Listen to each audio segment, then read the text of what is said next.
and welcome. My name is Heroine Bob and this is Moxie, and welcome to Bob Buys. If you are new here, hello. I am a part-time reseller in the state of Virginia. If you don't know what reselling is, I go to places like charity shops, thrift stores, and retail locations, and I buy stuff for as cheap as possible to flip on sites for a profit, such as Amazon, eBay, Poshmark, and Etsy. Etsy is the other one. And what I am doing in these listing videos is I am getting 10 items from my death pile. So that's what resellers like to call the pile of inventory that they've purchased for resale that they have not quite listed yet. And unfortunately for us, the buying is more fun than the listing. And unfortunately, if it's not listed, no one knows it's for sale. So I am sorry, you're going to see a lot of her butt and her front. She is really good about not knocking stuff over, but she is very much codependent. So if you don't like cats, thank you for clicking on this video, and I hope you have a very lovely day.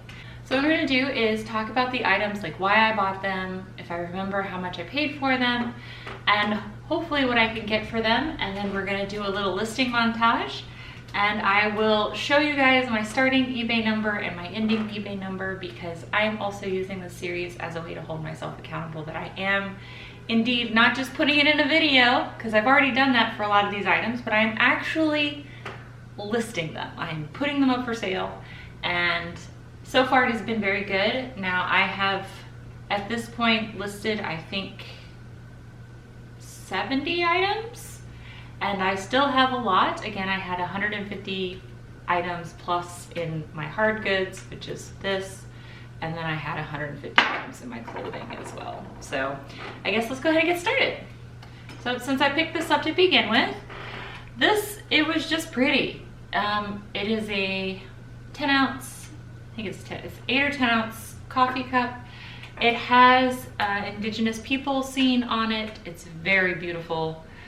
And it has a nice little red sun and some horses and somebody holding a bow and arrow and someone holding a blanket.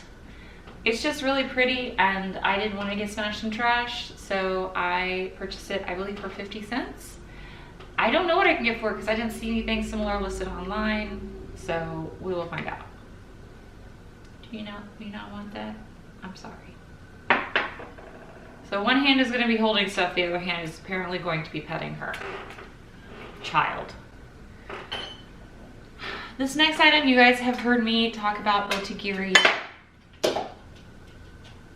Rude. So y'all have heard me talk about Otagiri quite a few times on my channel.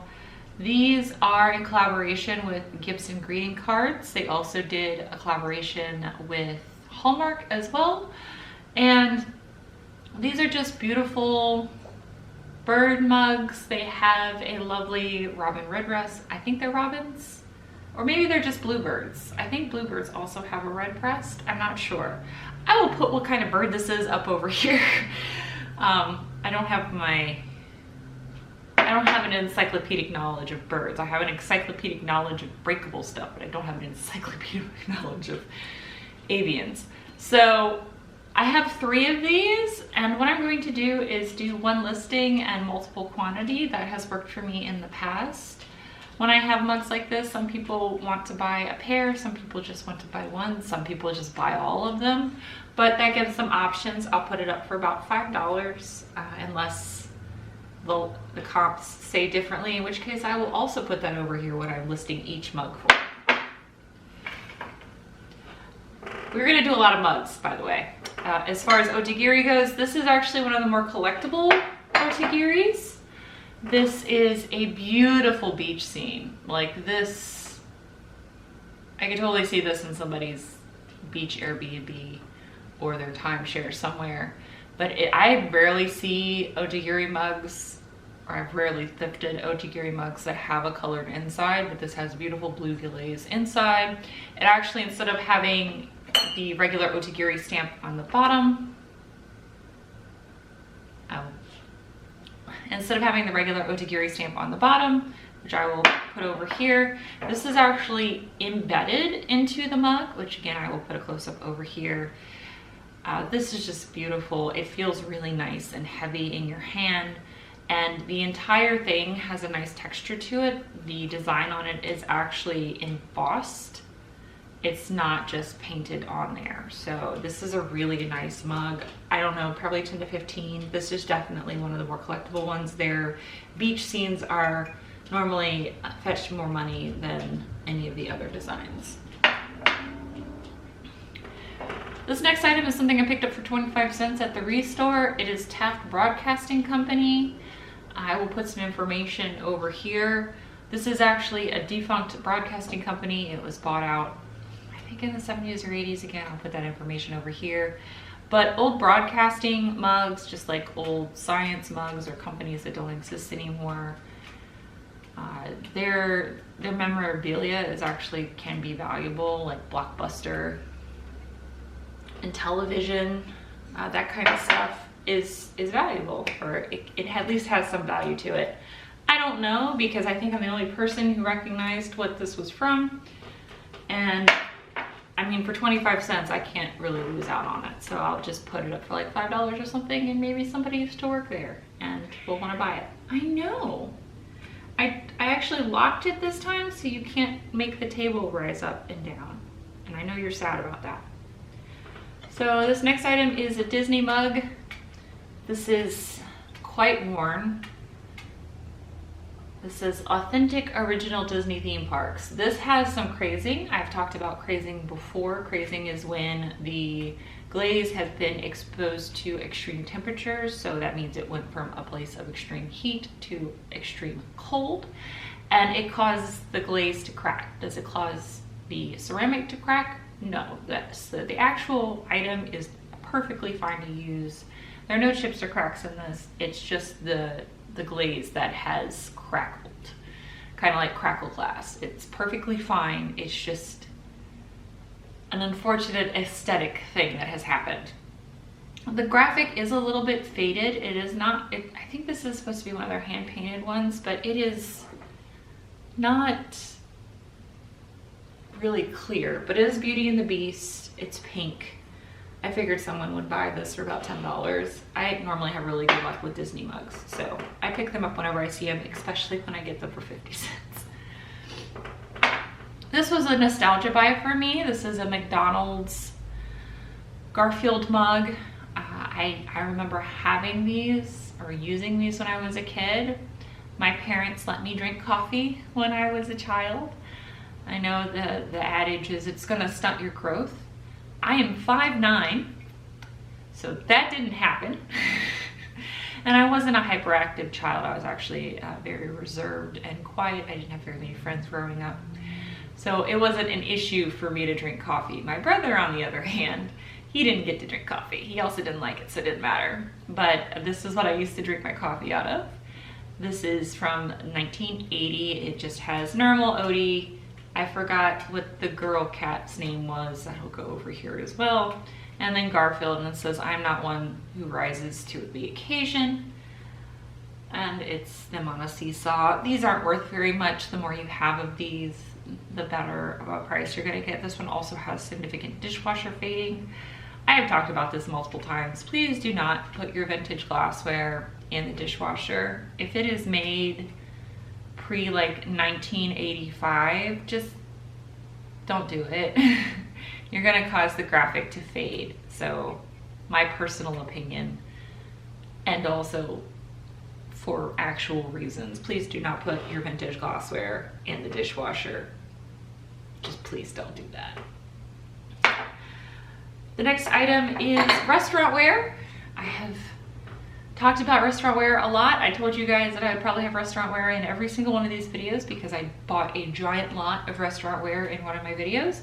This is a Shinago China piece, and it is a beautiful floral rimmed piece. If I find the dates over here, I will put that in there for you. This is me just showing you what I have. I normally do the research when I'm editing, so that way I can give you more information about the pieces here. If you're wondering what that beeping is, my rice is done. This next piece is a Mayor China piece. I love Mayor China only for the fact that the majority of the time they actually will put their pattern names on the back, which makes my life so easy. This is the Dresden pattern, as it states on the back stamp. This is their True Ivory set. It's just another beautiful floral piece. And then I have 2 more pieces of sterling china. These are the beautiful blue airbrushing. I know people, I'm in a restaurant where Facebook, multiple groups actually, this airbrushing pattern is highly collectible. They also will put, the airbrushing won't just be colors, it'll also have animals in it as well, or leaf patterns, but these are really nice. Something that still has the Goodwill stickers on them. I paid $2 for this at a Goodwill. It is just a little trinket dish. The reason why I bought it is because it's a pretty blue trinket dish with a nice floral, which thankfully didn't come off when I started peeling the sticker off. It has a little bit of gold foil painting on the top. And the reason why I purchased this is because it actually has the original price sticker from the store from the 50s on here. This is New Orleans, Japan. It's not from New Orleans, it's New Orleans, Japan. But this is a beautiful mid-century. Again, we talked about mid-century modern is more masculine and minimalist, whereas mid-century is very frou-frou and feminine. And this is a beautiful example of that. The brass on the hinge part as well as the rim is tarnished, so I might give that a polish, but this is just a really cute vanity piece. Something you can put your rings in.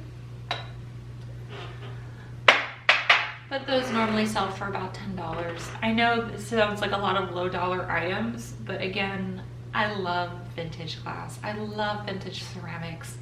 And in my area, as I mentioned before, if stuff doesn't sell within a month in my thrift stores here, especially at Goodwill, they get smashed and trashed, and I don't want to see that happen to a lot of these pieces. So I buy them because I know they do have some value to them, and I'm kind of saving them, and then if I make any money on it, yay! I get to feel good and also feel good.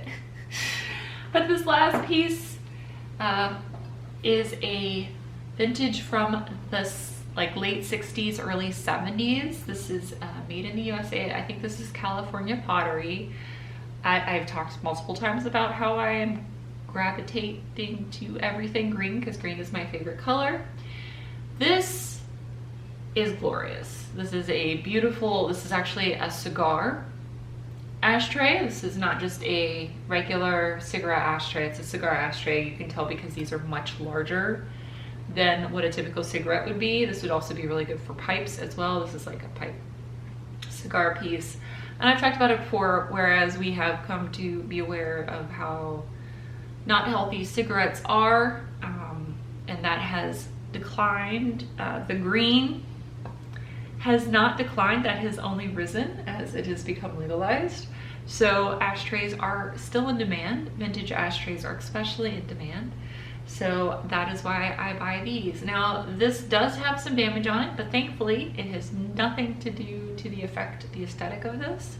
Everything here in the front is pristine. The damage is there is some chipping here on the feet. So it doesn't make it wobbly. There are just some chips on the side here. So if you set this down on your table, you would not know there was anything wrong with it. So it's still level, still pretty. It's a good tray. It's also very large, so this is kind of like a statement piece. So I do have a feeling that those that enjoy the green, especially given the pattern on it, would probably very much like this, which is kind of why I bought it. But I don't know what I could get for that, probably $10 or $15. They would probably pay as much to ship it to them as they would to actually purchase the item, to be honest for you. But let's go ahead and get everything all cleaned up and then get it listed. Sorry, Miss Moxie, I'm gonna need you to move. I gotta put my light box here. But I will see you guys.